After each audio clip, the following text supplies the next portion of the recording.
Bullying's been around for a long time, and let's hope that this story can impact people, particularly those who may want to confront their bully but don't know how. This is a way of doing it. So the one thing that's important when we talk about feeling safe, it has to be expectations established from day one with young people. And so we, being a small high school, students are very visible here because it starts with the teachers and your staff that it's important that they prioritize what is important here within the school. And what needs to be important is the fact that we establish that students feel trust, they are seen, and make sure that they are heard. I mean, in the classroom at least, they could at least separate the kids so that there's less chances for that type of bullying to happen from the kids with each other. And just being out and about and trying to make kids like each other instead of antagonizing them, and listening to parents and students for the solutions that they want instead of the solutions that they think would work out.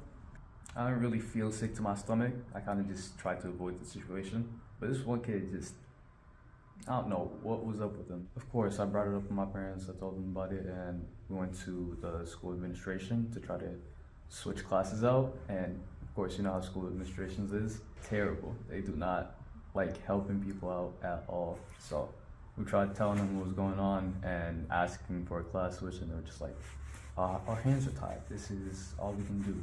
I've heard so many people say, it seems like we're not making a lot of progress, and sometimes that is true. But the fact that we're here less than 48 hours after this incident took place, and we're having a really meaningful conversation about it, lets us know that we are making some progress. It's about learning, but if the students are not safe, they don't feel that they can trust or have these important relationships, that's really the most important thing to establish an environment or a culture within a school that students feel safe.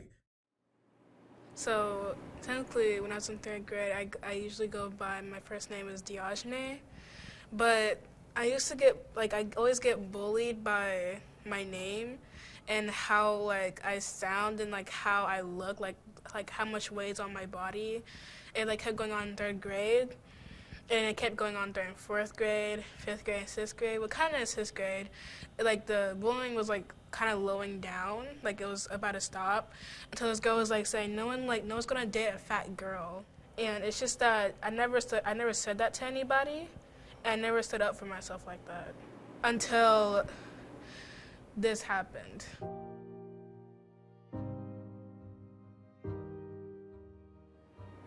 So I've never been cyberbullied. I just get regular bullied. And what happened was I was just in math class, just doing my work, doing a quiz. I handed it over, and then this girl was like, "Do you know?" I was like, "Yes, why?" And she was like, "Well, she posted a video about you yesterday." I was like, "Can I see it?" She's like, "Yeah, here you go." So she handed me her phone, and I looked, and all I saw was me watching Teen Wolf on my phone. And the song said, "The B word, take off them box braids. It looked like you had them for 100 days." I was like, "Are you serious?" Because I had these in for 1 week. Now, I started to get mad, but it was just calm it down, girl, just tell the principal.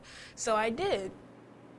She reported it, to an adult instead of trying to take it into her own hands. Because oftentimes people react in those type of situations, and usually the person reacting usually get the one that's reprimanded, right? Get suspended because they start a fight. She handled it in a very, very mature way. She got adults involved in the process, and that's why we're here today. I forgot what I was doing, but I was in the car. She kept calling me, and I'm like, she never called me that much. She's supposed to be in class, you know what I'm saying? So I'm just like, okay. So then she texted me and was like, "Mom, don't you know what's going on? Did you talk to your sister?" That was pretty much it. And I told her that I was on my way to school to, basically see what was going on. So I went over there, and that's when I talked to a teacher at her school. It was a guy, and he told me about the video and that they made her take it down. But then I asked the principal to send it to me, and I saw it personally, and it was hurtful. You know what I mean? Because our struggle is real at the house. Like, I have bills that come up to maybe $5,000 to $6,000 a month. My rent is, let alone, almost $3,000. So I'm doing all of this, working almost 16-hour shifts. I have kidney disease and I have diabetes all at the same time. So it's just working all those hours. I'm tired.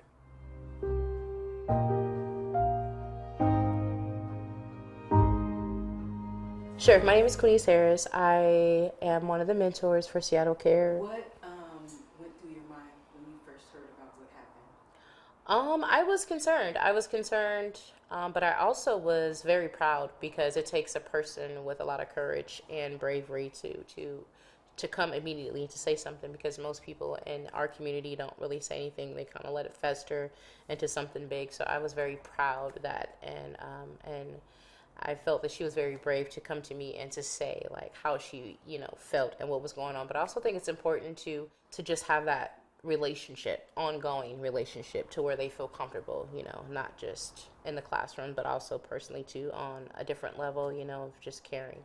I think that's really important to show care and compassion.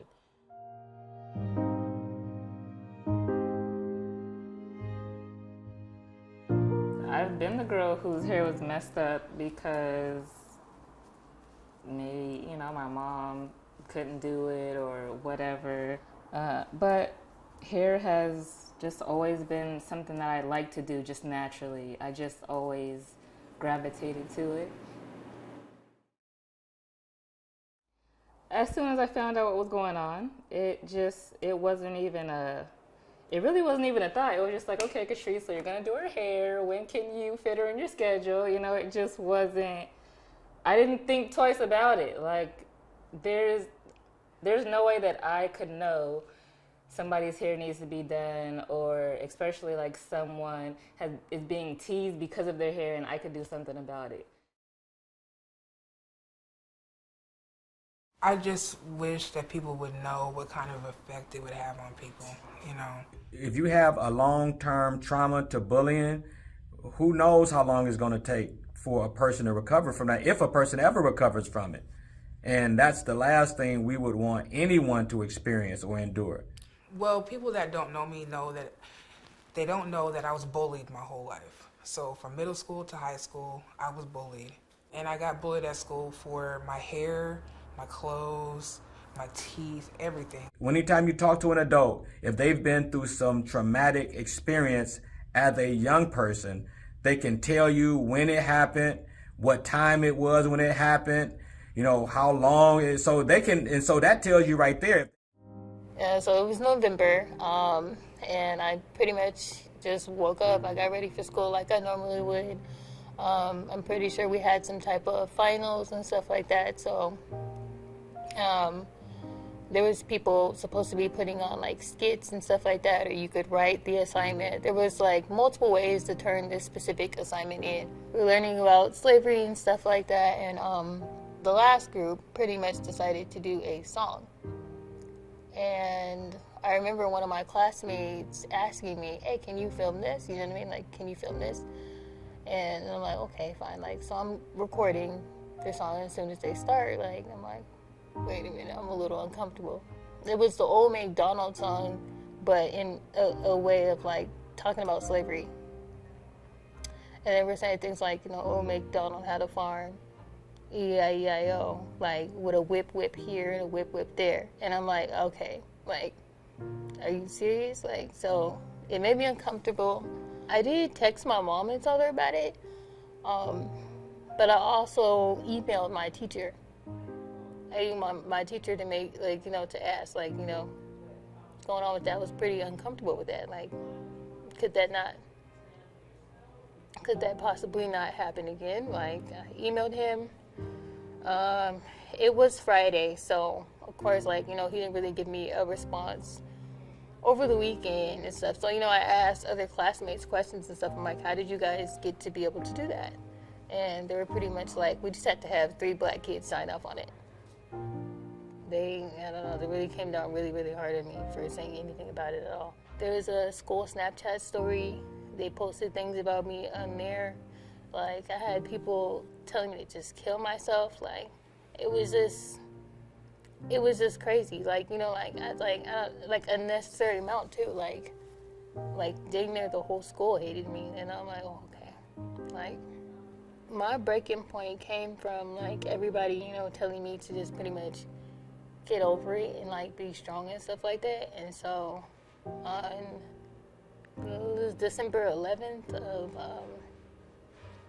2017, I got a bunch of pills and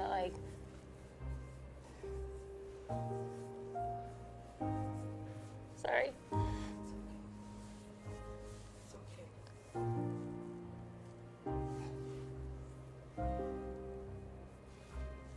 And I sat in my car after I drove myself to school that morning, and I started taking them.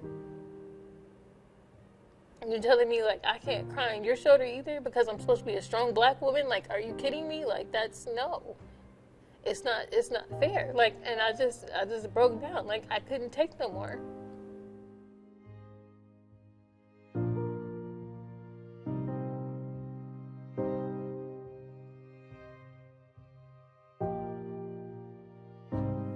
My daughter, of course, tried to commit suicide. That right there, gosh, I was really broken behind it because I felt like I didn't hear her voice either.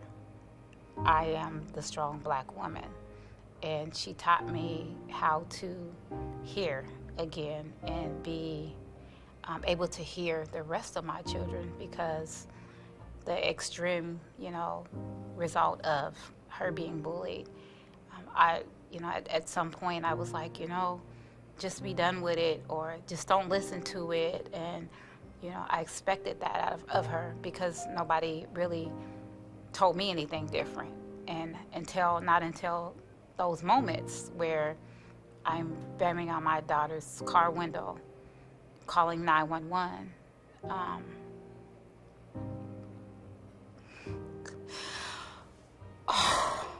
did I realize I wasn't hearing my baby. We should talk to someone, about how you're feeling, because you matter, we all matter. It's happening all around us each and every day. The suicide rate has really gone up, particularly for black and brown kids. So it's something that I think we need to take a lot more serious than we have. My name is Don Cameron, and I'm with Seattle Cares Mentoring Movement. Mentorship is such a special opportunity for our community to be able to give back, to help young people. We're looking for mentors. The minimum age mentor is 21, and we're looking for both men and women. And mentors have a huge impact in our community. They make such a big difference. Positive role models can impact kids in so many ways. If you can't be a mentor, maybe you know someone who can. A lot of our mentors are referred to us by family and friends, local faith community, school principals, coaches, a variety of different areas. So mentorship only takes 1 hour a week. That's 4 hours a month. We can all find a way to sacrifice and make 4 hours a month a priority in our lives, because it can have a huge impact on working with our young people. We just hope that you can go to our website, learn more about Seattle Cares Mentoring Movement. Our website is www.seattlecaresmentoring.org. Thank you for your time today. We hope to see you at our next mentor orientation. Thanks.